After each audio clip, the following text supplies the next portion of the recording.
Pemirsa, sebanyak 326 kelompok brigade pangan yang tersebar di sejumlah wilayah menjadi salah satu langkah strategis pemerintah Provinsi Sumatera Selatan untuk menjaga regenerasi petani.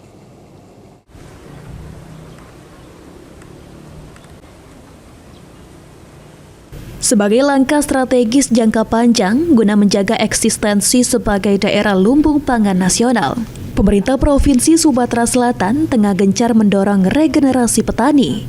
Salah satu strategi yang dilakukan yakni melalui program nasional Brigade Pangan untuk mencoba menarik minat anak muda untuk terlibat langsung pada usaha pertanian.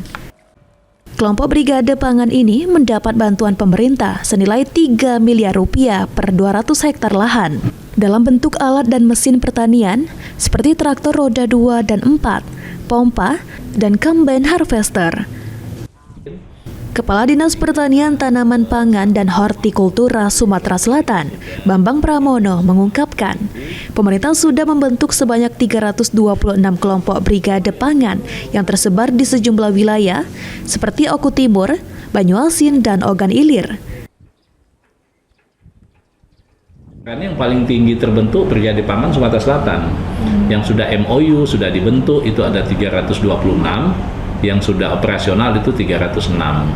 Nah, jadi memang di setiap wilayah-wilayah, terutama di Sumatera Selatan itu, terutama di lokasi opla dan cetak sawah, itu Brigade Pangan ya. Karena kita harapkan setelah ada opla, optimasi lahan di lahan petani, lahan itu menjadi produktif, menjadi 2 kali panen, bahkan 2,5 sampai 3 kali panen. Nah, itulah Brigade Pangan perannya di situ, Pak.